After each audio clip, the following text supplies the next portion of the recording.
Funny thing, they found Jim's watch down in the rocks still ticking. I thought, how ironic that, life is lost and this worthless watch is still ticking.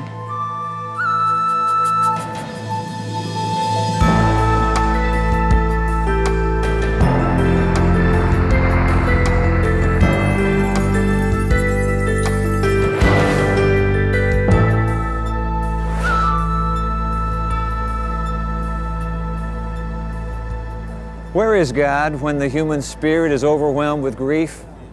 Whether thousands die in a national tragedy like the World Trade Center, or you lose the very dearest person in life to you. The fact is that the experience of death and dying is a universal reality that continues to confront us with the questions about God. In today's program, you're going to meet some individuals who are going to share out of their experience some very deeply moving insights into God, simply because some of them are facing their own imminent deaths. Some of them are grappling with a horrific loss. We need to consider grief as a nation, and so later on in our program, I'm going to be talking with a stress and trauma expert who at this very moment is counseling on the site of the World Trade Center. How do we as Americans cope with grief and death in the picture of our national experience? But first of all, a woman whose world fell apart and whose life caved in with a single phone call. My husband was working on a documentary film at the time and wanted to take some footage up in Alaska. He had enough miles on his travel bank to take both our boys with 3 tickets. So they were pretty excited to get to go to Alaska. In August of 1990, Pat's husband Jim and 2 of their 4 children, 13-year-old Tony and 11-year-old Joey, flew from Los Angeles to Anchorage, Alaska. While there, they called home with stories of caribou sightings and new friends they met in outlying villages. They were scheduled to return in 10 days.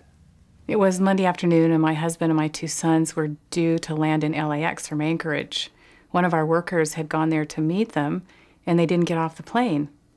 And of course, they don't disclose who's on the plane or who's not, usually. But he called me, and I hadn't heard anything. I had no reason to think that they wouldn't be there. So I had to call our friends in Alaska, and that's when I found out that their small plane had never landed in Anchorage the night before. The night before, on Sunday night, a storm blasted Anchorage. Caught in the storm, the pilot of the 6-passenger Cessna carrying Pat's husband and children radioed Anchorage Airport for help. The storm had actually blown the plane 20 miles off course. Minutes later, it slammed into the rocky peaks of the Talkeetna Mountains. Back at their home in Northern California, Pat and her 2 other children waited and prayed through Monday night. During the day, Tuesday, I was calling search and rescue every couple hours. And in the afternoon, they told me they had sighted the plane and they were sending helicopters in. So I called my brother and told him, and he called them to get more details. He found out that they were trying to find a sheriff to come up to my house. And that way he got the news out of them and told them that he wanted to come and tell me himself. Later that afternoon, Pat's father and brother arrived at the Arrabito home where several other family members and friends had already gathered. Taking Pat outside, her brother Tom relayed the message he heard from Search and Rescue in Alaska. My brother just said there are no survivors. And I just heard those words just whirling around in my head over and over, no survivors, no survivors. And then I'm thinking, yes, there are survivors, because there's me and my other 2 children. And I don't know how long we were out there. It was kind of a timeless time. I went back in the house, and my kids had been sitting on people's laps. They came over. My daughter was almost 9, my son's 7. And they just both came over and climbed on my lap, and I hugged him, and my son said, "My daddy's dead, isn't he?" And I just nodded, and my daughter said, "And Tony and Joey?" I said, "Yeah." And there was just such a huge sense of how can this be true, and how can somebody who was just there not be anymore? And it's almost like you're in another world. I can't even describe how the sense of floating in space and time, and It was just overwhelming.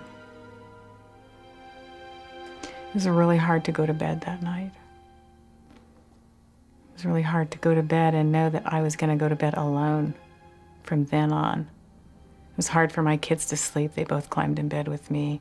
In fact, they climbed in bed with me for the next year. They didn't want to sleep alone. And even, you know, as I can't describe the feelings that I had trying to go to sleep. I think it took me quite a while. But in the midst of it all, there was still a sense that God was right there. I had such a sense of God's presence. And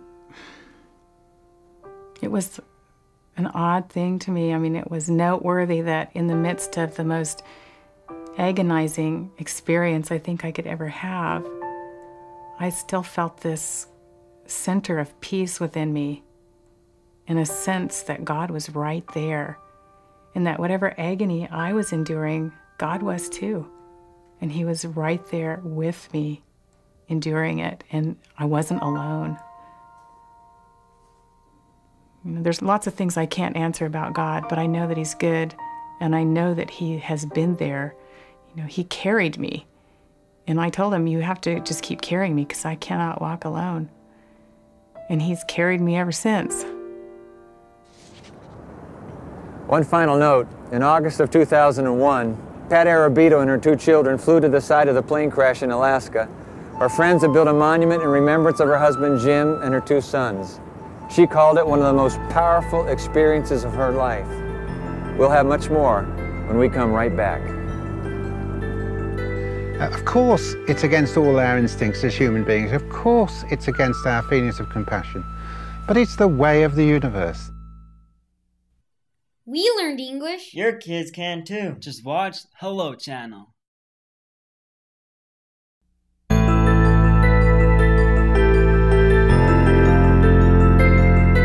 This powers a pump inside my heart. And if the pump in the heart failed, or if I didn't have these batteries, well, I'd go into a heart cardiac failure. So I live with the presence of death, or the possibility of death. And indeed, in fact, just looking at it, I can see this is about to run out, so I'll have to change it. From now on, when you and I see the New York City skyline, it will be a reminder of how utterly fragile and transient human life really is. In fact, to hear the word death, to speak it, for most of us there is aroused an inner foreboding, a sense of fear. Dr. Rob George is a clinical director of a London palliative center, what we in this country would call a hospice. Day and night he lives with death and dying. Listen to what he has to say about death. I think that, well, I know that there is such a thing as a healthy death. Now, what exactly do I mean by that? I don't mean a death that's been surrounded by roses and soft music and everybody sitting around. I mean a death that's made sense in the context of the life, that has moved someone to the place where they're going forward through death into something else, and where they've engaged with and addressed the tensions and conflicts that their life has brought to them, and how they've got a hold of those, and how they've wrung meaning and sense out of that life and also out of that dying process. Peter Houghton has first-hand knowledge of what it's like to prepare for a healthy death. He nearly died of heart failure before receiving the experimental artificial heart that continues to extend his life. So I'd said all my goodbyes and thank yous and tried to put everything right that was wrong, and I was ready to die. I'd done all I could. And at that point you have to reach into yourself, into your own personal strength, into your own sense of, in my case, of God and the Holy Spirit, and rely on that to take you through the last and unpleasant hours. And in a way, that's a very inspiring experience, because the sense that you are connected with the universe and there is a presence comes to you in a moment of extremity.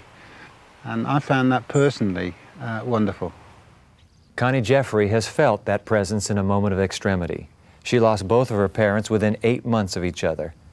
Even so, she describes watching her mother die as one of 2 times she experienced an especially powerful sense of the presence of God. One was 16 and a half years ago at the birth of my only son, and the other was last week at my mother's bedside as she died. And those two experiences have taught me more about the presence of God and His power in my life than any other thing. And He was there at the birth. He is there at our death. He is there all the way through if we let Him be. And it's just a powerful, powerful concept to know He is the giver of life, and He's there at the end, and we have a great hope. According to Peter Houghton, there's one aspect of dying which at first glance may seem a little odd. He says humor can play an important role. I think there's two reasons a sense of humor is important. The first is the people around you need you to have it. They need to feel that when they're dealing with you, that you can take it lightheartedly, and that you can crack the old joke right up to the end. And it's very noticeable the better response people who are in the last stage of dying get when they have a sense of humor from their people around them than when they just lapse into depression. The second thing I found myself is that you just absolutely had to laugh at the world, you know, and all the things that were being done around you. You had to see the ridiculousness of it and the transience of it, because that kept your own morale going. And it was possible to see the humor in terminal stage care, and that helped me a lot personally, and I've seen it help others. I know a lady who's been worried in the last week that she's enjoying herself too much because she's actively dying now. She's been concerned that she's not dwelling on the serious and worrying things about the future of her soul and that kind of stuff. I think it's fantastic because it means we can bring lightness to very painful areas. The ability to laugh at the painful things actually robs them of their power. You've got to have laughter, and you've got to have as much love as you possibly can. I mean, look around you, it's summer. I never expected to see another summer. I mean, life is a miracle, isn't it? And we have to find out what this wonderful miracle's for. We need to live every day as if it's our last or our loved one's last, because we want to be able to say those things. We want them to know they are loved. And because my dad went to sleep one night and didn't wake up the next morning, I didn't have a chance to really say my goodbyes and tell him how much I loved him. When I went into Dad's room the morning after he died, I was numb, and I was sad, and I had 100 different emotions, conflicting emotions, and I was scared. It was the first death I'd experienced. And when I went in there, I found his Bible open to where he'd been reading the night before, Revelation 22, the very last chapter, the last words of the Bible. And surely I come quickly, even so come Lord Jesus. And I was comforted by that. I believe that was a message, and God was saying to me, it's okay, you know, it's going to be okay. There are 5 things we should try and do. We should remember, as the Buddhists say, everything is sorrow, everything comes to an end. And we should remember, as the Christians say, and everything is renewed, but not the same. And we should remember, as the Taoists in China say, right actions lead to right results, and wrong actions lead to wrong results. And we should learn that every friendship, every relationship has to be mutual. We can't impose ourselves on others, and they can't impose themselves on us without consent. But finally, and this is the thing that matters to me, there's glory at the heart of everything. There is the act of creation that began the universe that echoes, I think, personally, within the soul. And that's the great journey that I found Extra Life helping me make, the discovery of, I call it, the echo of the creation.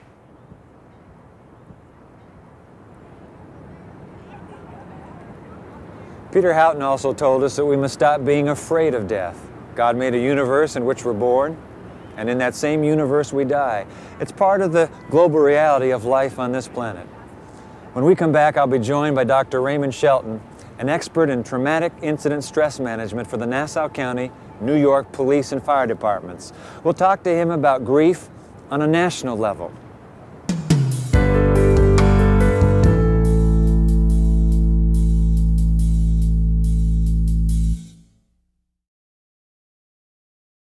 Hello, I'm Nastasia, and I'd like to introduce you to Hello Channel, the innovative new way to learn English as a second language. If you can learn English, your opportunities expand. Knowing English allows you greater job options, more money, and a better lifestyle. Here's the best part. Learning English is now easy because Hello Channel brings it right to your home.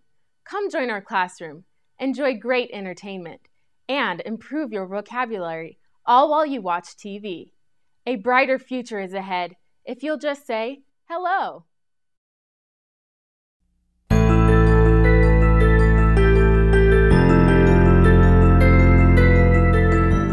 I'm here with Dr. Raymond Shelton, who has worked as a firefighter and paramedic. He's been with the Nassau County, New York Police Department 27 years? 27 years. He's been working in their police academy as emergency medical trainer for the students. But in that capacity, Dr. Shelton has developed the Traumatic Incident Stress Management Peer Support Program. That is a mouthful, Dr. Shelton. What in the world is that about? Well, Dwight, when you talk about traumatic incidents such as what we've seen here at the Trade Center, we know that the police and fire and EMS personnel who go in and face that level of destruction and death are affected by that. And what the Peer Support Traumatic Incident Program does is provides them a means of being able to deal with that tremendous level of stress, the reactions that they have, and how to get them through so that on the opposite side they come out as healthy individuals. So, Ray, you're down on the site of this horrific tragedy hours later. You've been there for days, you've been there for weeks. How are the rescue personnel surviving? The police, the firemen, what are they doing to cope? How are they doing? It's a little bit difficult to determine that because they're affected by this. We speak in terms of the imprints of horror, that you can't go through something like this and come back to being exactly the same as you were. Those images are on your mind, the sights, the sounds, the smells are present, and they stay indelibly marked on our brains.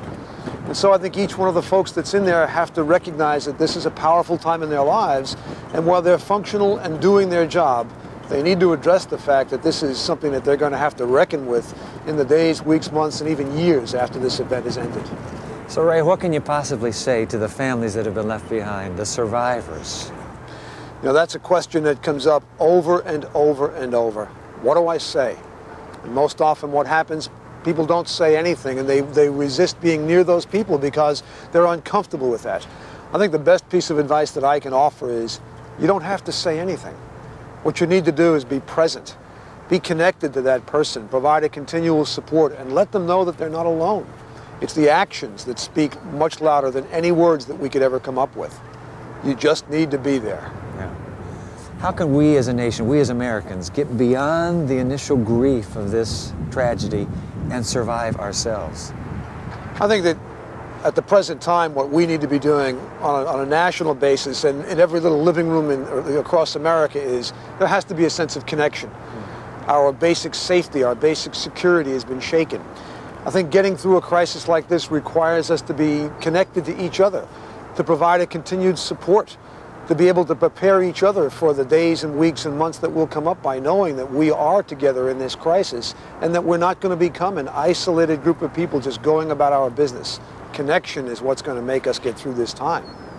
Ray, I want to move into this whole issue that really is at the heart of a whole lot of American, well, global questioning. Where is God in the middle of human crisis? You not only deal with the police and the firefighters, you're actually part of a diocese with spirituality at the core of what you offer. What do you say in the area of human spirituality? How does that factor into grief management? I think the question that I hear most often, and I'm sure that folks who work within the clergy around the world could address, is the anger at God. How could God let this happen? I'm not so sure that we've got clear-cut answers that people will buy into. But the suggestion that I offer is that it's not that God lets these things happen, it's that God is there for us in the aftermath. The concept of God gave us life, and God promises us something at the end. The in-between is not that God directs and controls every action. I guess what I try to get people to understand is that we've been given free will. We've been given a wonderful brain. And I believe that God has simply said to us, now use it. Some of us will use it very well, and some of us will use it not so well. And this is the example of where the brain has been used in the inappropriate ways. So what if God hasn't been a factor in my life at all? I've simply written him off, and yet I come to a moment of personal crisis and tragedy, and I'm sensing a God response within me. What do I do next? How do I respond to that response? I think that when that point in your life comes, I think that is that time when we need to revisit that place that we've walked away from or maybe never visited initially. I think it's an awakening for many people. I think we've seen that where folks have talked of, I haven't been in a church in 20 or 30 years, but felt compelled to go and sit and be present. It's also God providing connection. Because I think when people who have felt on the outside have gone back to church or back to their synagogue, they have rejoined community, and that's what was necessary at this point in time. I believe that's God's hand.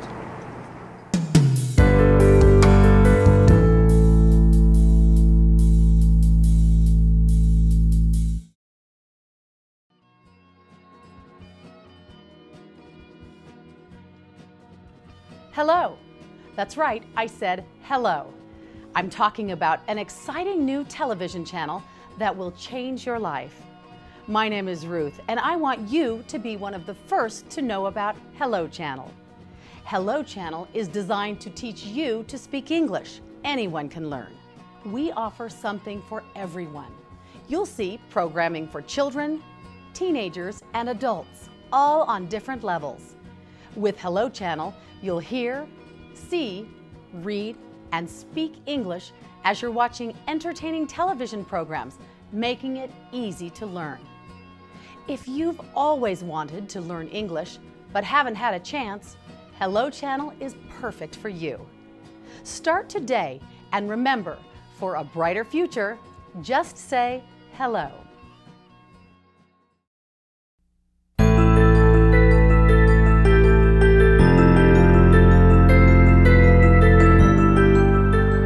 This skyline you're seeing has become a symbol of incomprehensible tragedy.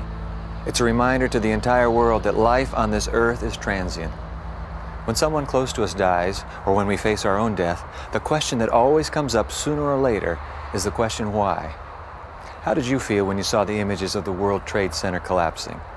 I've got to tell you that when I saw those towers explode in flames on my television screen, my stomach knotted, my heart twisted in pain for the horrific human loss. How can we possibly explain such an immense human tragedy? Every religion has its own answer to that question. The ancient scriptures tell the story of a God who in grief stands beside his Son as he dies upon a cross, a God who anguishes with the suffering, a God who weeps with the dying. The stories of human rescue and survival that have risen out of the ashes of New York City's Ground Zero are to me a symbol of God's promise of ultimate rescue. Death doesn't have to be the final word.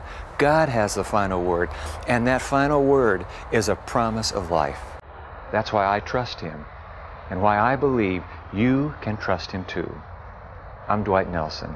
Join us next time for more of The Evidence.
I'll tell you what my life was like without faith.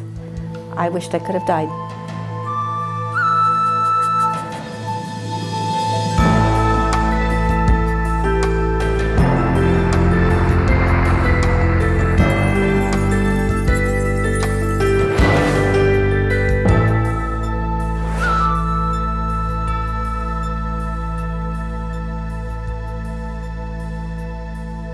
Faith is one of those words like religion that people tend to associate with their grandmothers. Today we often use words like spirituality or energy instead. But there is a growing number of people finding a certain richness, a history of suffering and joy that still resonates when we hear the word faith. Faith is more than like this magical, mystical thing that we cannot see. Faith has become that calm peace that I live every day of my life. Faith is a commitment to the eternal. Faith is actually how I function in life. There's an element of trust in faith. I think faith is organic to life.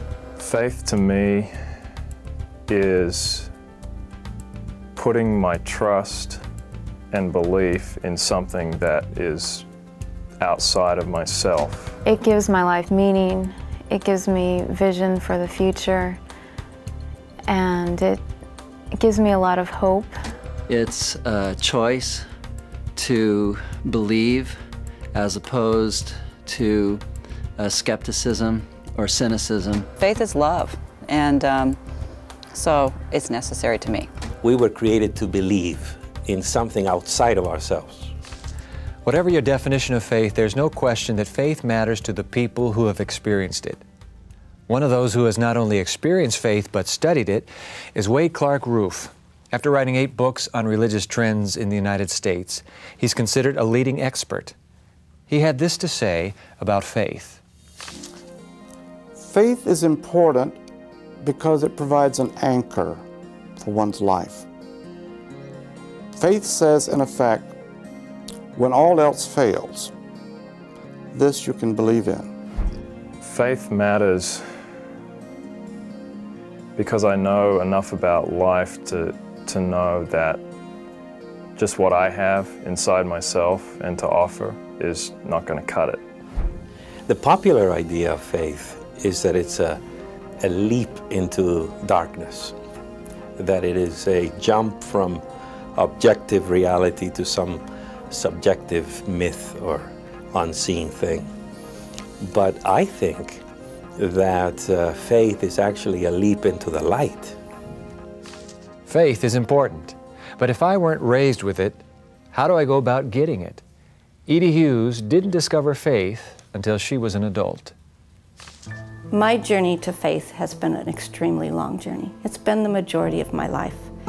I grew up thinking I had to do things to have faith. I had to be the good person. I had to do all the right things. I had to work. It's only been the last few years that I finally understood that there's nothing, absolutely nothing I can do to have faith except to give my life to God. Once I did that and understood it, my faith has grown by leaps and bounds. At one time I thought maybe I am an atheist, maybe I don't believe in God.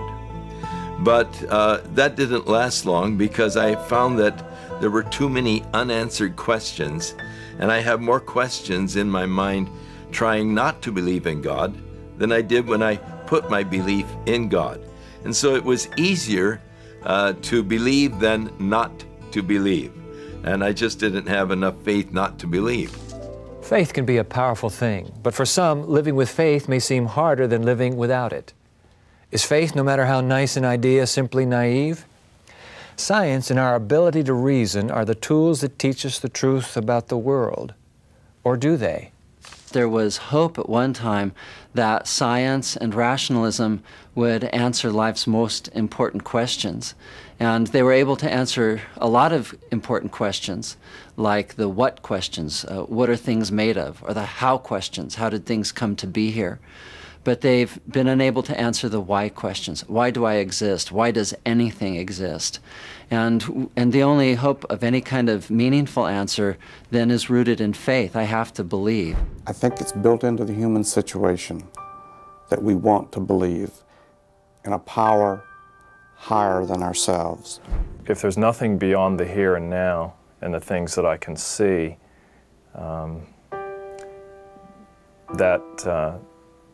that looks incredibly empty to me. Faith embraces the total truth, beyond our immediate reality, beyond the seen, beyond what you can feel and sense. I want to use reason as a tool, but there are times wherein the human mind is simply not capable of the tasks. For instance, the mystery of God. And there will be a failure of reason to comprehend. And in those times, I have to suspend rational judgment and allow faith its freedom and its creativity to embrace a God I cannot fully comprehend. The only thing I can say to people is surrender. You have to come to the point where you're willing to give up all of it. Without faith, I think I would shrivel and die. I would become something less than human. I would stop living. I might exist, but I would stop living.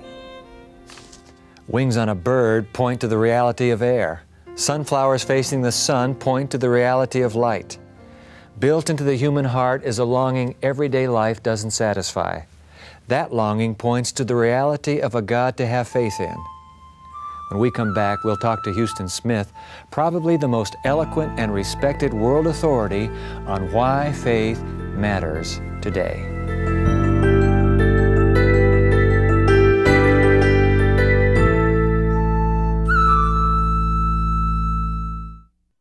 We learned English. Your kids can too. Just watch Hello Channel.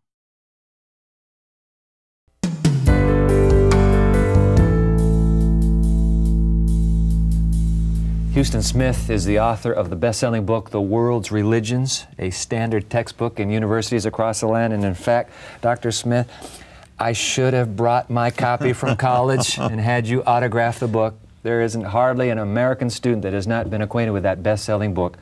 But you have been active in writing. I hold here in my hands his latest book, Why Religion Matters, The Fate of the Human Spirit in an Age of Disbelief. PBS a few years ago, you did a 5-part series with Bill Moyers. Right. 11 honorary doctoral degrees. We are delighted to have you here at The Evidence. It's a great pleasure to be here. Now, I suppose your fascination with world religion had something to do with the fact that you were born in China? Well, it did actually, but more directly, it had to do with my parents, but they would not have been parents of sterling and powerful faith had they not had that faith to propel them to go to China and spread that faith to others. So you were first, obviously, very significantly affected by your own parents' faith. Absolutely. I have been a teacher all my life, and I find many of my students that their religious institution, church or synagogue, rubbed them the wrong way. And they picked up a lot of negativity. But mine was totally different. When I asked them, well, what do you have against religion? They say, first, it's dogmatic. All right. We've got the truth, and everybody else is going to hell in a wheelbarrow. Mm-hmm. And second, it's moralistic. Don't do this, that, and the other thing. That's not what came through to me from Christianity through my parents. It was rather, we're in good hands, and in gratitude for that fact, it will be well if we bear one another's burden. Now, and with all my gallivanting through these other religions, I've never come upon a formula that has stayed in place as well as that has. Let me ask you, speaking of these world religions and a formula, is there one definition of faith that fits all religions?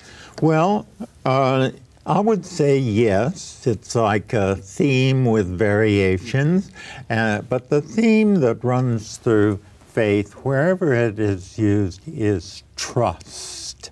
Okay. And if you ask what it means to be a man or woman of faith, the basic answer is that trust is built in to your makeup. What's the difference between faith and religion? Religion is organized faith. I would say there is no religion that is not based on faith, and a specific faith, because then we get into the variations. The common theme that runs through is trust. But trust in what? How do you articulate that? That differs from within the various religions. Have we outgrown this organized faith, as you described it a moment ago, as you described religion? Have we outgrown it? I do not think so. Human beings are homo, that's the Latin for human being, right. Religiosus. We are the religious animal. The religious organism. The religious Why are animal. we religious organisms?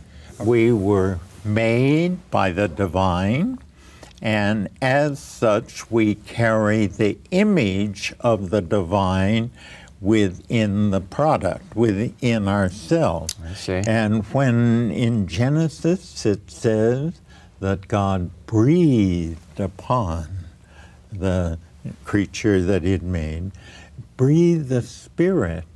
That Spirit is the Spirit of God. And that is the fundamental, most fundamental element in our nature. Deeper than sexuality, deeper than jealousy, envy. Is that the common ingredient to all religion? Well, we have variations. Always, in the study of comparative religion, all the important points come out as, I've already said, theme and variation. So yes, that is the common theme. You've spent your life studying world religion. Yes. You've spent your life examining faith or trust as you've just defined. I've been very fortunate. What difference has religion made in your life? Well, we all understand each ourselves imperfectly. So I won't say that I'm a clear image to myself, but as I understand it, it's made all the difference. It's the difference between living in a palace and living in a hovel, or maybe living in a prison. And how can a difference that great not impact a life very importantly? So I feel like it's the most important element in shaping me. When we come back, we'll continue our conversation with Houston Smith, and we're going to be joined by a very dear friend of his, Dr. Obadiah Harris, a philosopher. Don't go away. We'll be right back.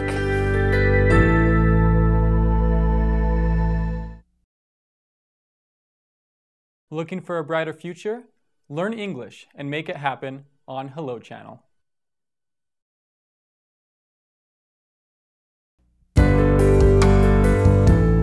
We're talking with Houston Smith, author of Why Religion Matters and noted teacher on the subject of religion.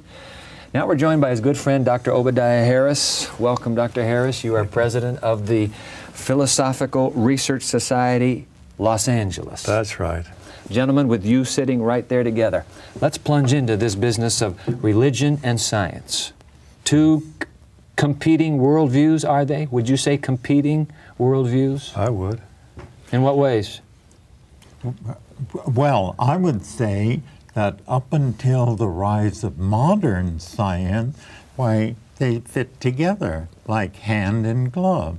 That science dealt with what we could pick up with the empirical evidence of what we can pick up with our senses, this world, you might say, and religion dealt with what is greater than this world. But now they have fallen into positions of antagonist. And the reason is that science's successes in the material world have been so mind-boggling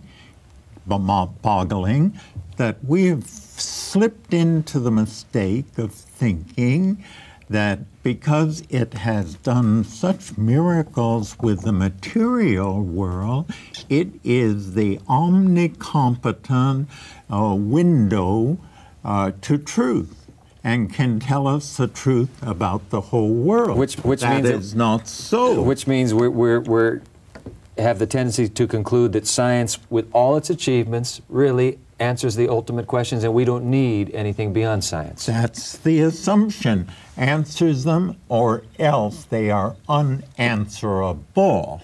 In other words, whatever answers can be forthcoming come from science. Now that is dead wrong. Now, Obadiah, dead wrong, Houston says, and you were very quick to state absolutely incompatible.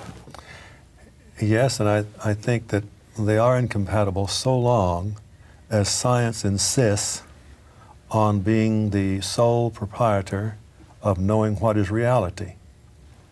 You see, it's the word reality that separates us. Okay. As if that which is immanent is real, that which is transcendent is unreal. If a scientist will take a little bit of humility and simply admit that there are some things they don't know about that may be real, then you have compatibility. Well, you're not suggesting an intellectual arrogance, are you? Yeah, I think I am. I think there is an intellectual arrogance and a dogmatism that is attached to science today because they do not want to consider that reality can have any other definition than the physical properties that we understand as reality. I'm curious, Houston, world religions. Is this unique to Western thought that science and religion are kept apart? Eastern thought, would it bring science and religion together, or is science even a worldview to be contended with outside of the West? Well, this is a conflict only in the Western world. I see. And the rest of the world, insofar as it is taking on Western modes of thought.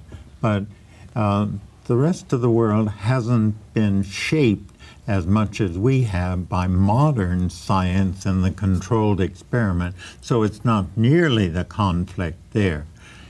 How would you make the case, Obadiah, then, to a scientist with an appeal to trust? Houston a moment ago defined faith ultimately as trust.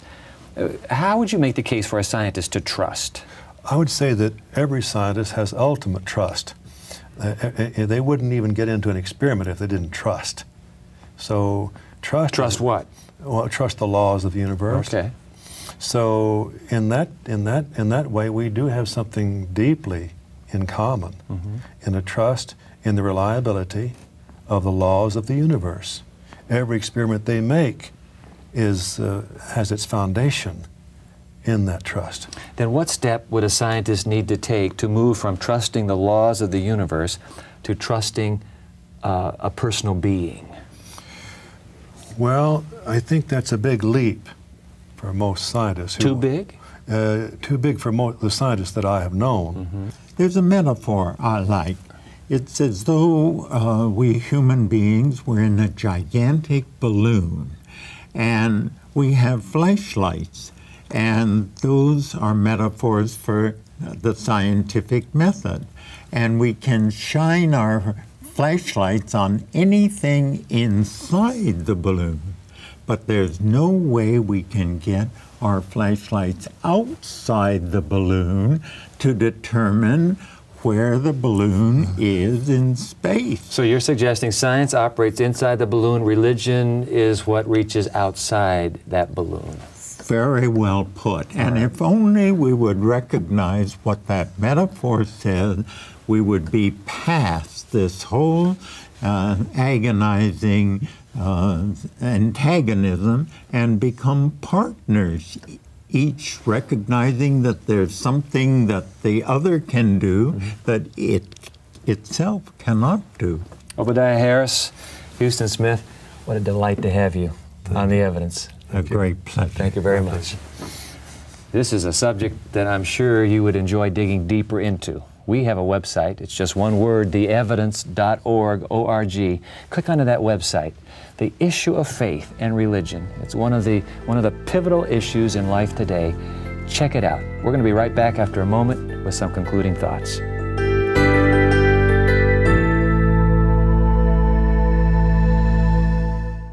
Hello. Hello. Hello. Hello. Hello. Hello. Hello. Hello. Hello. Hey Dad, can you come out and shoot some hoops with me? Sorry, I can't right now. Dad, studies show that by the time I'm 12, I can be influenced by friends more than parents. You know, Billy, he's a pretty good kid most of the time. But do you really want him influencing me more than you? Billy. Spot your 3 points. Give your family everything. Give them your time. From the Church of Jesus Christ of Latter-day Saints. Sometimes faith can seem like a distant memory. Sometimes God can seem like someone we just can't imagine anymore. And yet people continue to rediscover Him. In fact, they encounter God with all the wonder of a wide-eyed child. According to the individuals who've talked about their experiences in this program, it's possible to remember again, to make faith work in our world today. You know, I think we sometimes subconsciously resist faith, resist trust. We won't quite allow ourselves to give in to a friendly universe. Maybe we've been disappointed. Something bad happened that we don't understand. Maybe we think we have good reasons for our misgivings. But have you ever asked yourself if chronic doubt isn't sometimes a form of sulking? We're like the child who refuses to come to the dinner table because we didn't get our way. We feel that God has let us down, and we're not going to give Him the satisfaction of showing up when He calls. But the people of faith we've heard from tell us, maybe it's better to come to the table, to stop standing in the corner. Maybe we've simply misunderstood our Father. And maybe with a new understanding, we'll realize that God can be trusted, that He is worthy of our faith. That's what I think. I'm Dwight Nelson. Join us next time for more of The Evidence.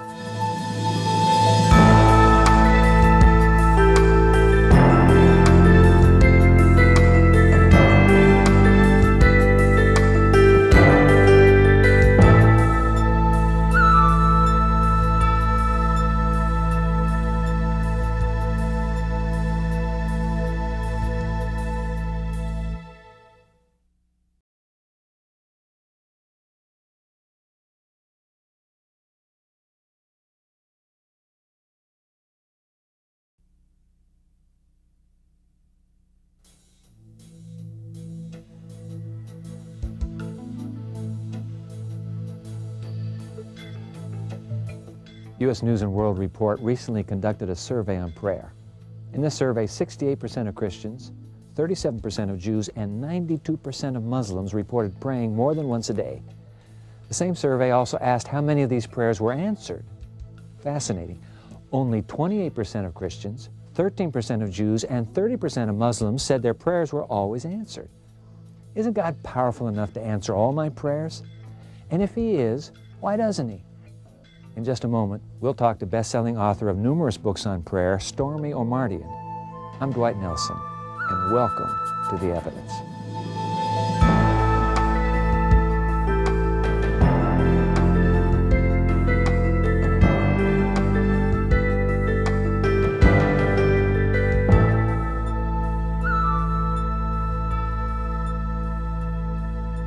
Stormy Omartian's books on prayer have sold more than 6 million copies. She's a well-known public speaker, a popular author, and a songwriter. Stormy, we're delighted that you're joining us today from your home in Nashville. My pleasure. Thank you for asking me. Stormy, in your book, and I have it right here, you talk about times when you've prayed for healing and you admit you weren't healed. Those must have been very discouraging times. How did you handle all of that? Well, one specific time where I wasn't healed, and not only wasn't healed, but I almost died, and I was sick for about 6 months, and we kept praying. My husband and I kept praying for healing. We didn't know what was wrong with me, and the doctors couldn't find anything, and I was in the emergency hospital so many times, and I could never find anything, and I never, got healed. And finally my appendix ruptured, and I almost died, and they still couldn't find what was wrong with me for about 8 hours before they operated. But during that time, you wonder, why doesn't God heal me? I mean, why didn't he hear me? And I trust God enough to know that when I pray, I'm not telling him what to do. I'm not just giving him a list and telling him what to do. I'm, sharing my heart and sharing my longings and my needs. And if he doesn't answer in the way I want him to, then I know that he has a purpose for it. You suggest that sometimes God may be holding off on answering our prayers. Why would he do that, especially when we're praying for something so important? Well, I know how hard it is when prayer is not answered. It's especially something that's so important to you. It's just agonizing, and it makes us angry and sad and frustrated and all those things. But I believe that God has a deep purpose in that, and that sometimes he delays the answer to our prayers a certain amount of time. Sometimes he probably has to accomplish a certain amount of things before he answers it, but I think often is it that he wants to get our attention.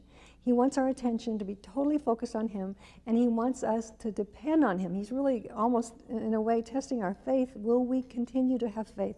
Will we continue to believe in him? Will we continue to trust in him? Will we continue to depend on him and until we see the answers to our prayers? So he'll let us go so often until just all hope is gone, until we know there's no way that this could happen unless God does it. And he has done that so often in my life, where I'll pray for something, and there's no other way that it could have happened other than God answered that prayer. So I can never get too cocky and thinking, well, I did it myself, or things just turned out that way, or what a coincidence, this all worked out.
To another place where the air was clear and there was no crime, and I did not recognize the answer to my own prayers. And so here I'm grumbling and complaining. I'm surprised I didn't get struck with lightning at the time, because I was so grumbling about it and saying, God, why did you take me here? I don't want to be here.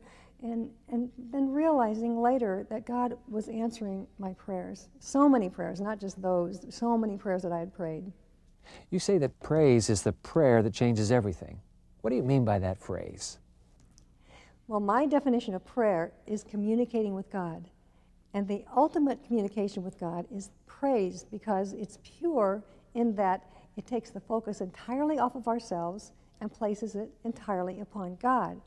And when you do that, when you place your entire focus on God in worship and praise, his presence comes to dwell with you. And it says in the Bible that he inhabits the praises of his people, which is so exciting, because that means his presence is there every time you worship him. And when you're in the presence of God, I'm telling you, things change.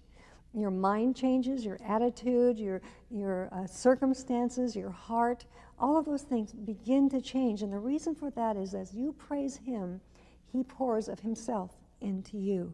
It's like a funnel, it's like this open funnel, and you open up to God in that way, in that pure praise and worship, and he pours his love and his peace and his joy, all of the aspects of him into your life. And that's why things begin to change in your life. The more you praise God, the more things change. And that's why praise is the prayer that changes everything. Stormy, thanks so much for taking the time to share with us on The Evidence. God bless you. Oh, it's my pleasure. Thank you for the opportunity. In the movie Bruce Almighty, God, who's played by Morgan Freeman, makes the point that most people don't know what they really want when they pray. He shows how a yes answer to a prayer can really mess up a person's life. And when Jim Carrey uses his newfound God powers to answer yes to everyone's prayers, it leads to chaos and riots in the streets. The movie is fiction, of course, but it raises an interesting point. If God answered all of your prayers with a yes, would you have what you really want? Stay with us.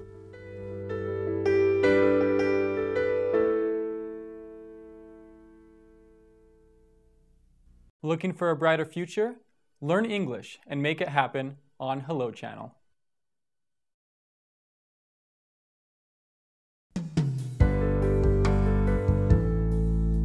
Welcome back. Mike Tucker, a chaplain who has worked in both hospitals and hospices, a pastor and the executive producer of this show, now joins me. Also joining us is Andrea Bartoli, professor of international conflict resolution at Columbia University and a member of the community of San Egidio, centered in Rome, Italy. Yes. Gentlemen, good to have you both. You know we're thinking prayer. Our conversation is prayer. So let me say that I have this friend. I pray for her. She has cancer. I ask God, please heal her. She dies. What's happening? My prayers obviously are a failure. They're Andrea? not a failure. They're not a failure. They're not a failure. First of all, because if you are calling that person a friend, that's coming from God. So I think that to have somebody praying for a friend is already a gift of life that many do not have. Loneliness is a terrible sickness of these days, and prayer is actually a moment in which we are together in a ways that is difficult for many to understand. Death is a passage, and that friend of yours was actually probably blessed of having somebody close, somebody that was able to think beyond what we can see, the body alone, or what we can see as material things. Now, Mike, as a chaplain, you have lived and moved in the realm of death. Have you prayed for people? Oh, absolutely. In fact, I had a struggle with this, to tell you the truth, when I worked as a pastor and as a chaplain in particular. I've attended probably 500 deaths. 400 of those within a span of 4 to 5 years when I was working as a chaplain. And it seemed to me that every time they called me, it was for someone who was dying, and I would pray for them and they would die. And I began to wonder, what is up with this? I mean, is this just a formality that we're going through? Finally, when I went back to pastoral work, there was a 16-year-old girl who came down with viral spinal meningitis. Wow. Doctors gave her a 15% chance to live 2 hours, a 0% chance to live the night. I went in and captain gowned up and had a prayer for her and prayed for healing. Her classmates were in the chapel of the hospital praying for her as well. After I prayed for her, I went to tell the young people to let them know that maybe, we need to get ready for this girl's death, and they wouldn't hear of it. They prayed all night long. 6 weeks later, that girl walked out of the hospital. Incredible. And I all of a sudden had to reassess my understanding of prayer.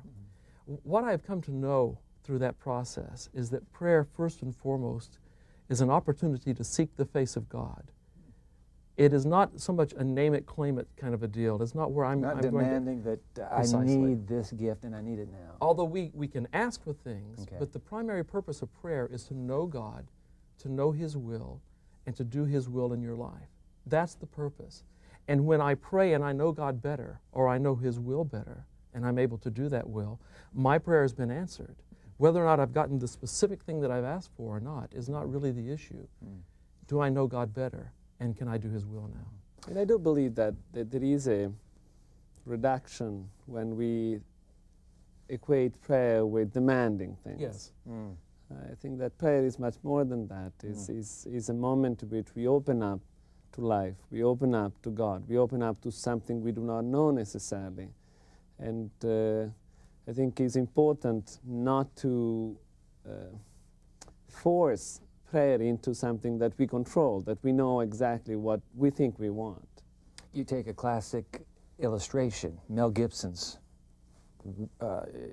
global hit movie, The Passion of the Christ. the film actually opens, as you men remember, with Christ, with this Jesus of Nazareth in the Garden of Gethsemane, agonizing for something, and yet the irony is, or the enigma, what he asked for actually doesn't come to pass. So the skeptics, you're questioning Andrea. No, I'm just responding that what he's asking doesn't come to pass. In Jesus' terms, actually what he wanted was to have God's will done, not what he wanted. Precisely. So in a way, there is an interesting paradox in Jesus' life, which is clearly crucial to the experience of faith, because... So apparently your own will, for an individual praying as Jesus was, your own will may not necessarily be the same as the will of God, and you can clash. You can be a saint, you can be a person in perfection and still have a will that may be counter, if it's allowed to progress to the want of God. Yeah, when I look at my 2-year-old child who is trying to get the book, you know, he may want to have the book, but may not get the book the right way that I would probably suggest him to get it. And I think that we have too much of a sense of a opposition when we think about my will and God's will. I think that on the contrary, that there is an expectation of God that in growing in the understanding, we will actually find the harmony that is momentarily lost. And in fact, the model prayer, gentlemen, that Jesus taught, we call it the Lord's Prayer. There's something in there, isn't there, about your will be done? Sure. And what does it mean to submit to the will of someone outside of yourself? What it means is that as a creature such as myself, I may think that I want something, but it may not be the best thing either for me or for my family or for the greater plan, the world. It might not be the best thing, but God knows what the best thing is. And if I am truly going to live according to His will, and if I'm going to be His follower, then I have to ask that my leader's will take supremacy over my will, because His will is always best. That was the prayer of Jesus at Gethsemane. He said, I don't want to go through this. I don't want to face this. But more importantly, I want your will to be done, and that is that man be reconciled to myself. And so I'm willing to put my will aside and accept yours. Hold that thought with the pause button. We want to find out what happened when a group of high school students took that idea to heart, and we'll find out right after this.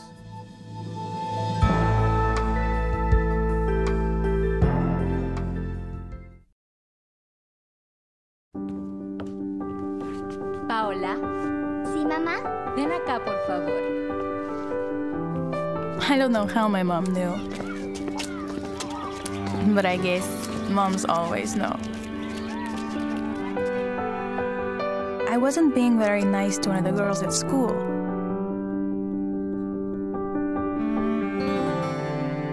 I knew it was wrong. I knew I wasn't supposed to be mean. I guess I didn't think it was a big deal. But in one sentence, my mom helped me understand. She said, "Mija, you need to treat others the way you want to be treated." I thought about that a lot. I still do. Life's most important lessons are best learned in the home. A message from the Church of Jesus Christ of Latter-day Saints. Learn English and have fun on Hello Channel.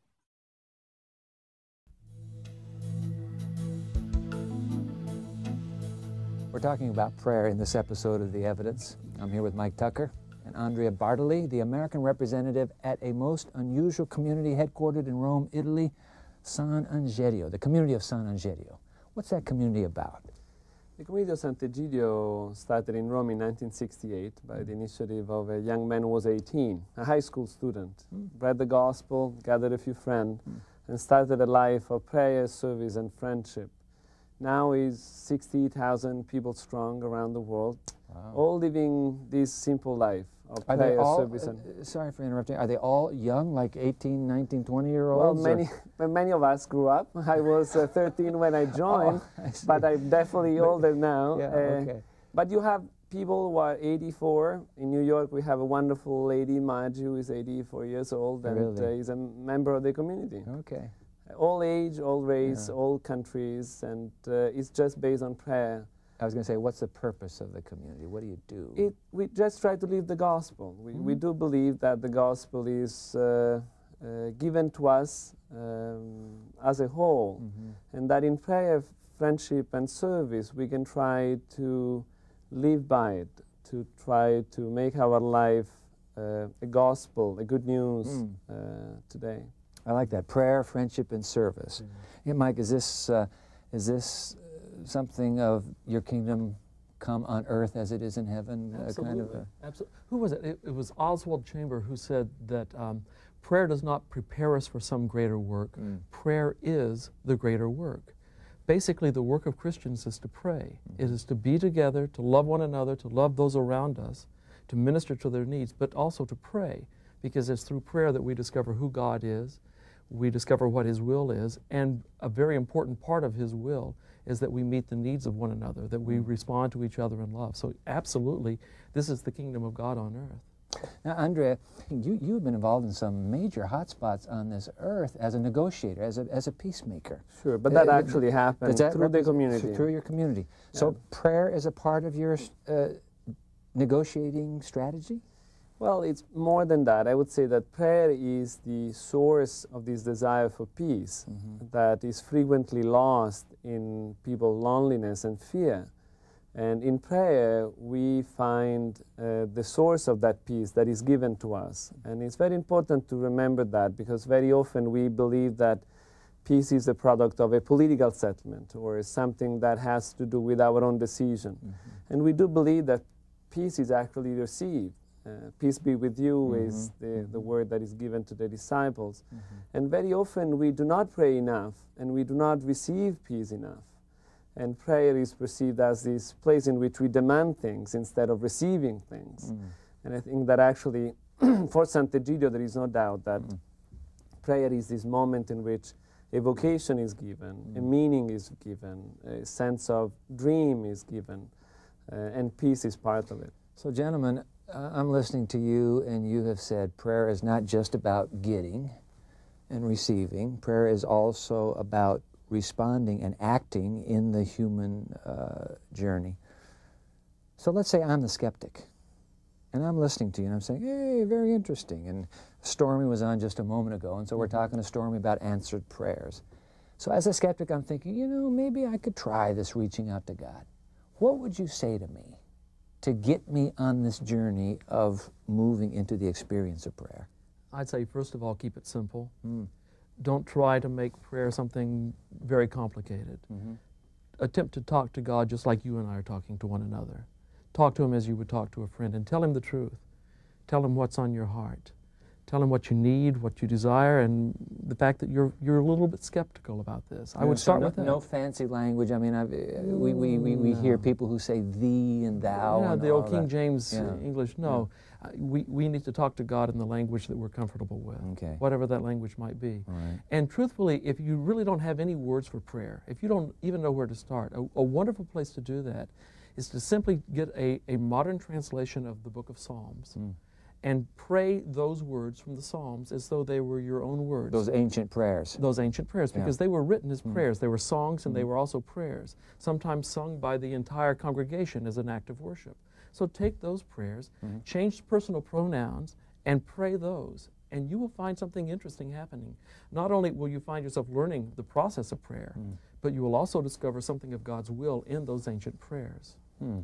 Andrea, you would add something to that. Well, I would say take your heart seriously. Take your heart seriously. What do you mean by that? Well, I think that God is within. I think that Jesus is very clear that the kingdom is within. And I think that you need to believe that God is speaking to you. So does God draw me here? Is there some sort of reciprocal movement? Absolutely. It was Eugene H. Peterson who said, prayer is answering language.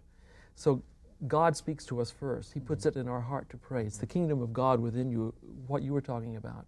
He puts it in my heart, even before I believed in Him, even before I wanted to know Him. He put it in my heart to pray, and so I answered Him. And that's what prayer is. It's answering God. Andre and Michael, thank you so much for sharing out of your own prayer journey, your faith journey. The earth now holds 6 billion people. The community of San Egidio, started by a high school student, has transformed the lives of tens of thousands of people. One person, or maybe one small group of people who are committed to an idea, can transform a city, a country, the world. We'll be right back for a final thought.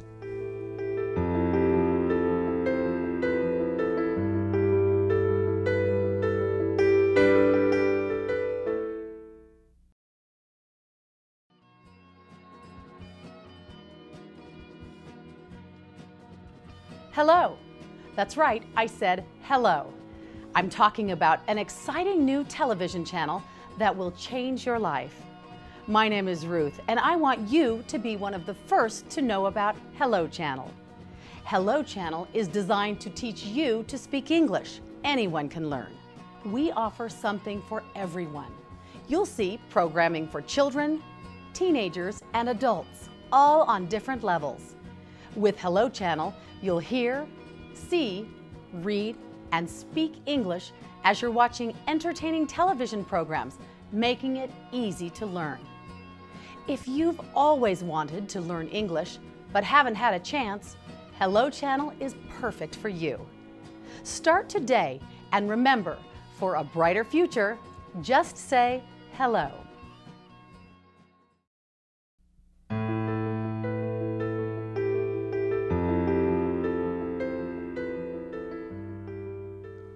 I don't know what disappointments you've had in your life.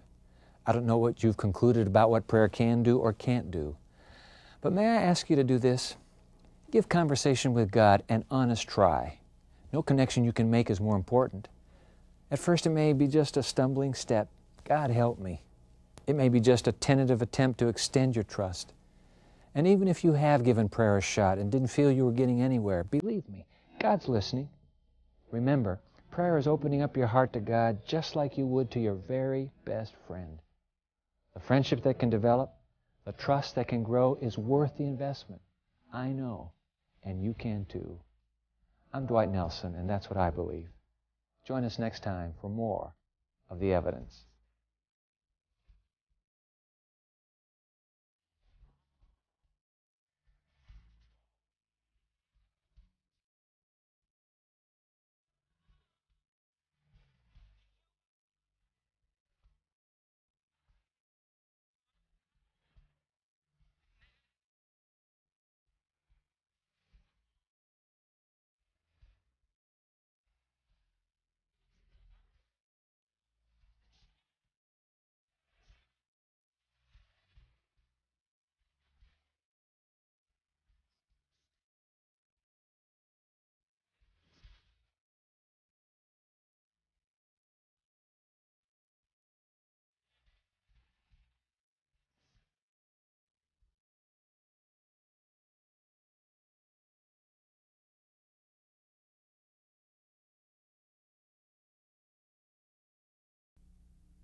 In a way, we're all scientists, aren't we? Trying to make sense out of our lives and the world around us.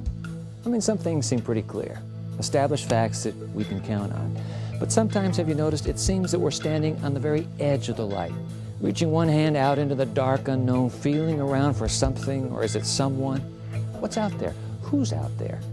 Is God somewhere in that mysterious, unseen region, hiding just beyond our reach?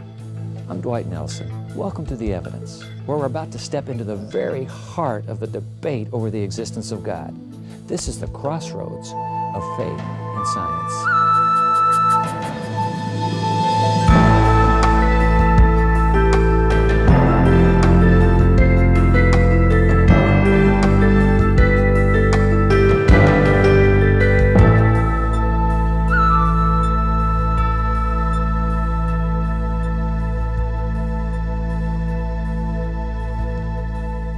Dr. George Murphy is a Lutheran pastor and a theoretical physicist and the author of the book, The Cosmos in the Light of the Cross. Dr. Murphy, thank you for joining us. I would think you would be perfect for this because you're a theologian and scientist. Perfect to answer the question, why can't science prove the existence of God? Well, I think the answer that I would give depends a great deal on what we mean by God.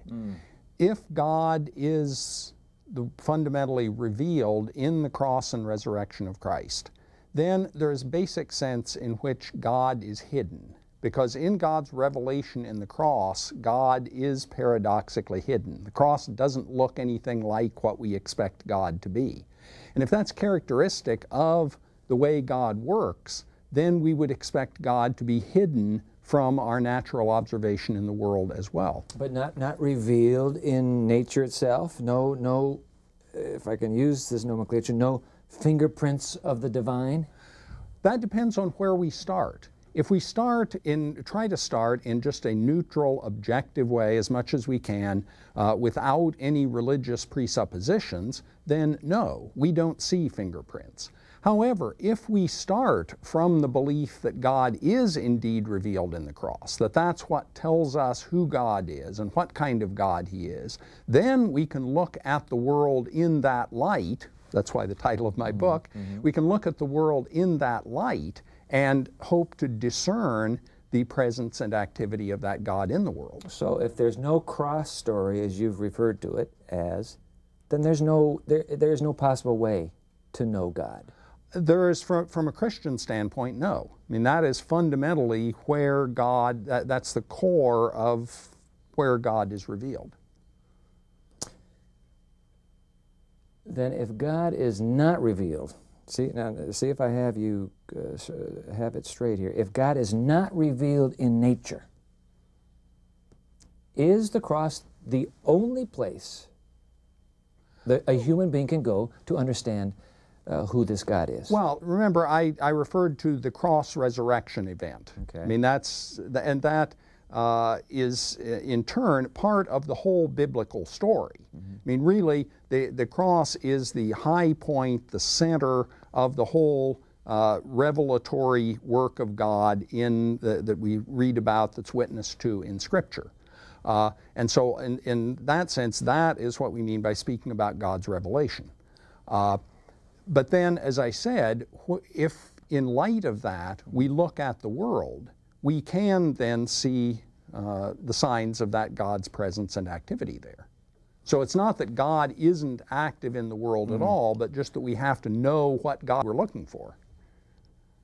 Can you find this God? Let's just refer to Him as this God. Can you find this God within the disciplines of science? Or is science, are you suggesting science is essentially atheistic? There just is no God in science? I think science by itself does not make any religious assumptions. And that there are plenty of people who are excellent scientists who are atheists. And the fact that they are atheists doesn't keep them from doing good science. So in that sense, yes, science is not theistic. Maybe that would be a better way to put it. But obviously, you have found a congruence between science and theology in your own person, because you have blended the two disciplines. Yes. How do you live with that? Because I begin with the belief in the God who is revealed in Christ. And I understand my science in light of that. And I think many other scientists who are also Christians approach it in a similar way. Let me bring into our conversation here, you're a scientist, theologian, let me bring a theologian and a philosopher in and pursue this issue of science and God. We're going to be back in just one moment. Stay right there.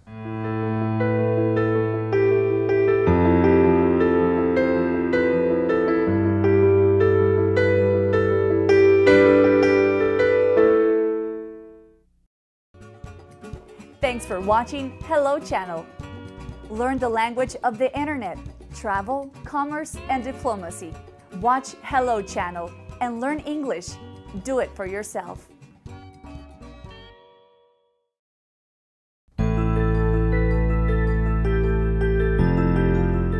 We're asking why science can't prove the existence of God.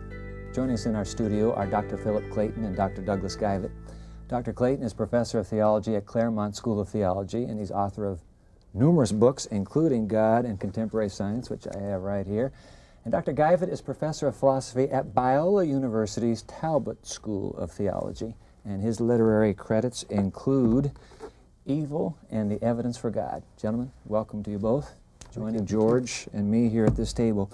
We're talking science and God. Now, Doug, you just heard George a moment ago. God and science, not really. Do you concur? I don't concur with that. I do think that God, having created the universe, has left his fingerprints all over the place. In what ways? Well, let's start with the beginning. The origin of the universe is something that scientists have something to say about. They can tell us approximately how long ago it happened, and they have a good story to tell about how it happened, or at least how the beginning then resulted in the kind of universe we now have. What they can't explain, of course, is how the Big Bang, the big explosion that started this whole thing, occurred. What was the cause of that? That's beyond science, but science can bring us to that point, and in that sense provide us with evidence for the existence of God. Phil, George, theoretical physicist that he is, you're a philosopher. Evidence for God within the natural world. Yeah. I have to concur with George that science is not the sort of discipline that can go about demonstrating the existence of God or any other deity. And yet, Doug is right to speak about evidence. There is evidence in the natural order. We just have to find the sort of argument, the sort of way of putting the pieces together to let that evidence speak, to let it be most convincing. So I'm not a scientist, I'm not a philosopher, I'm not a theologian, okay? Let's just say I'm just walking down the street. In my journey through life, can I put my fingers on that evidence that you just spoke about, Phil? The evidence that you're going to find is going to be more of a personal nature, it's going to be more of a philosophical nature. So it's experiential, it's what I experience, not what I see or touch, but not just as in a laboratory.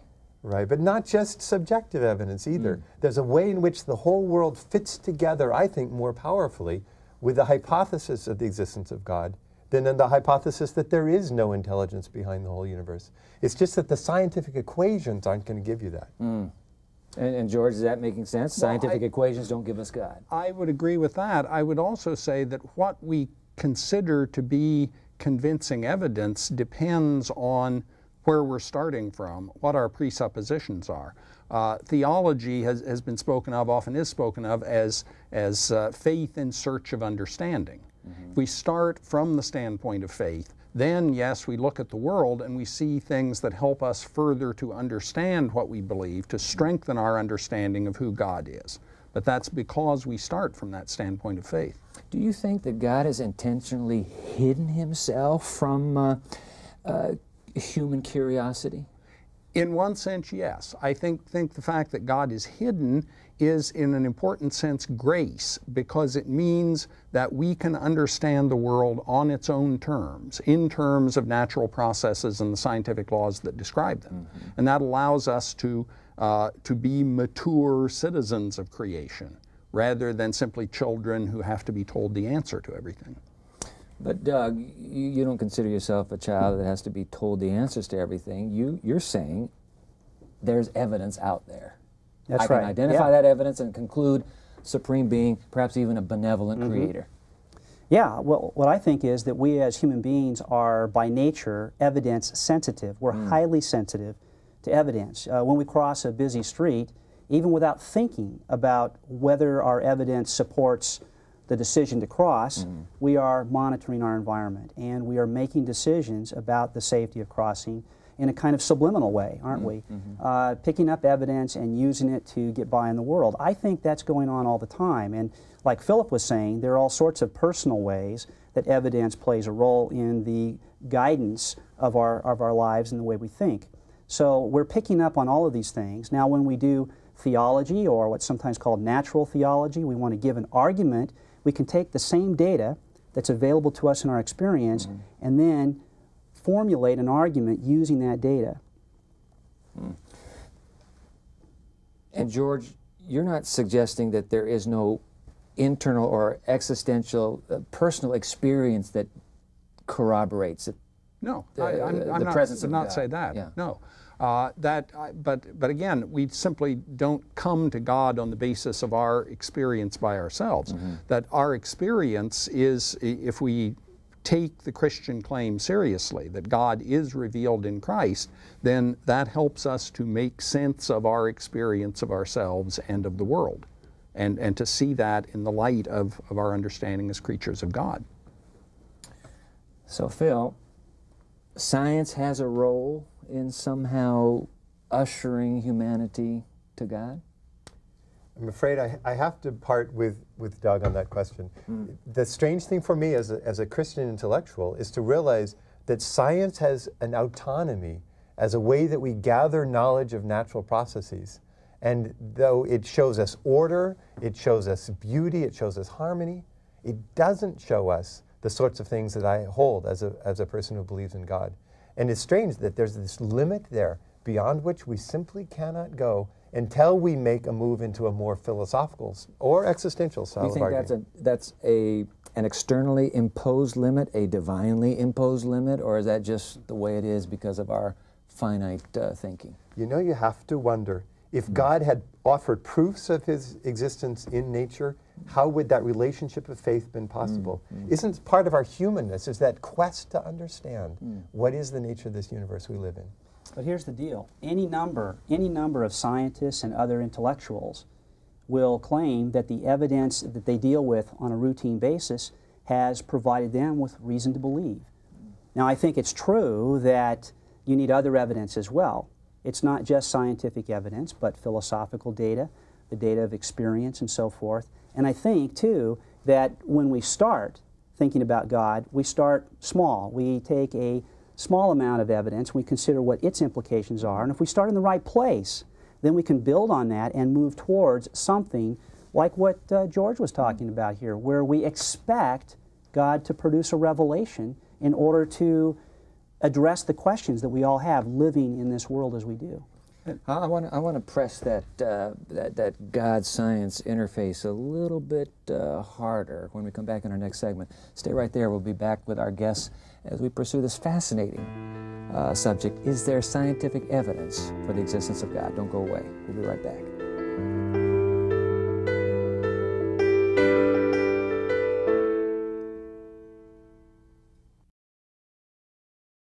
Learn English at home.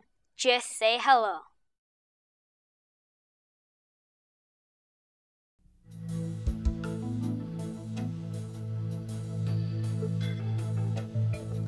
We've got Dr. Philip Clayton, Dr. Doug Guyvet, and Dr. George Murphy talking about God and science. I want to get back, Dr. Murphy, to, in fact, let me inject here. There is a fascinating paradigm today called the intelligent design movement.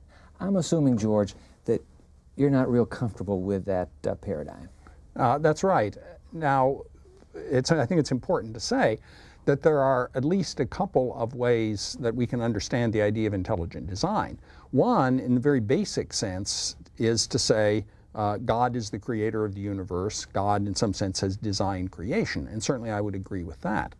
But as the phrase intelligent design is used in these recent conversations, it contains the idea that intelligent design should be an explicit part of our scientific theories and our scientific explanation of things, so that some phenomena like the origin of life can't be explained without invoking the idea of an intelligent designer.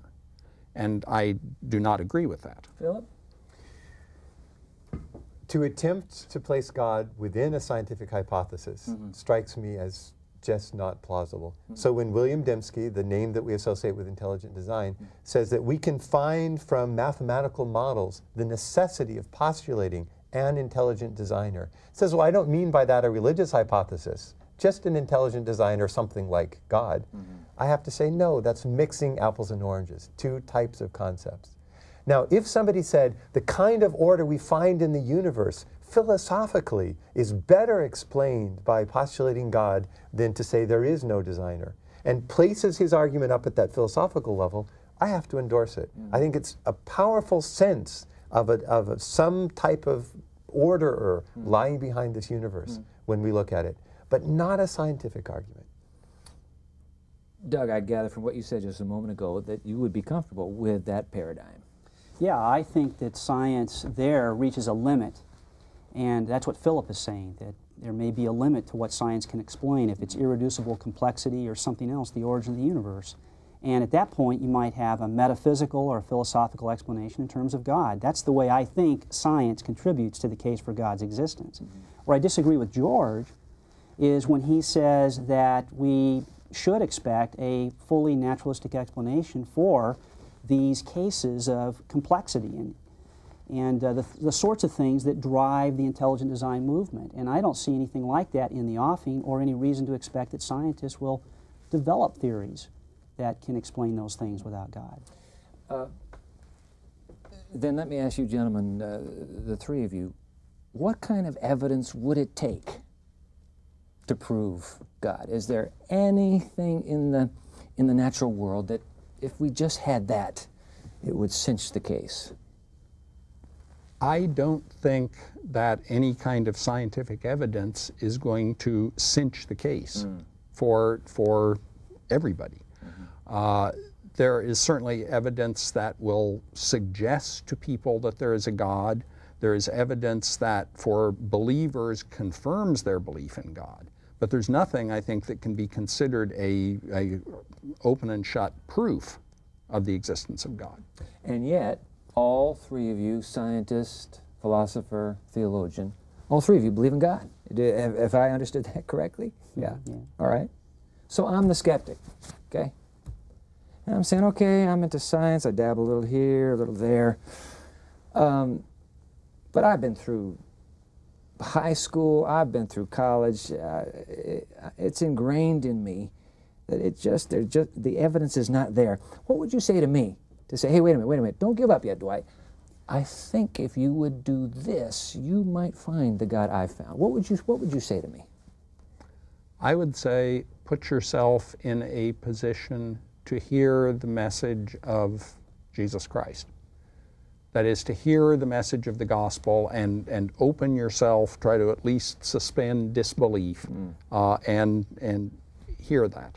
Because I think the gospel has creative power to change people and to bring them to faith. And then in light of that faith, again, as we've said, one can look at the world and understand better what we mean to speak about God. Phil, what would you say to me? Whether you're comfortable using religious terms or not, you're on a quest for meaning. You're confronted with the various aspects of your life, the relationships that are good, the death that surrounds you. You know that someday you will die. And every human being has to answer for himself or herself, what is the purpose of it all? The only way to answer questions like that, it's not science, but is to raise these broader sorts of philosophical views. I think that the hypothesis that there is a God behind this entire order is the most powerful. Doug, how about you? Well, Dwight, I would say to the skeptic that any encounter with God is an encounter with a personal being who wants to be known. And because we're talking about a person discovering another person, the evidence can be very different for different people, and how they work through that evidence can be very different for different people. I would say, think first about why we have a universe in the first place. Science cannot explain that. Then, once we've got a designer who created the universe, we can make sense of the design features of the universe. And then ask this question: if such an intelligent, powerful being who presumably arranged a universe for our flourishing and our welfare really did do that, then why do we have the problems that we have in the universe? And I think that drives then the expectation that there's more to knowing about God than just this. And you look at the religious scene, and of course I think that the best evidence we've got historically to confirm what God is really like is the evidence of the resurrection of Jesus and even of the cross of Jesus Christ, as George was saying. Three men on three faith journeys. Dr. Murphy, Dr. Clayton, Dr. Guyvet, thank you very much for being here and sharing your faith journey.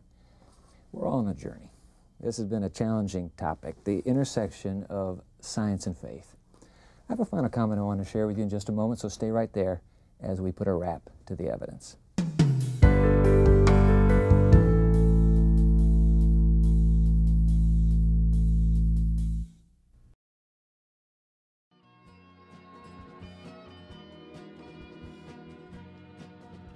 Hello. That's right, I said hello. I'm talking about an exciting new television channel that will change your life.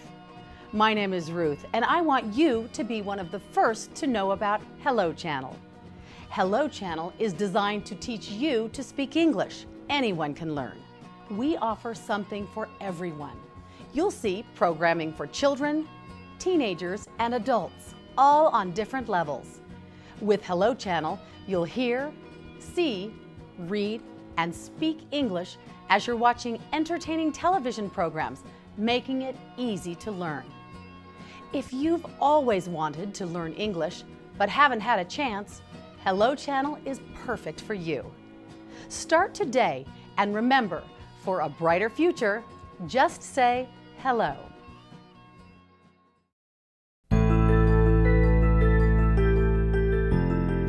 Ultimate questions about God's existence can never be resolved by laboratory experiments or deep space probes.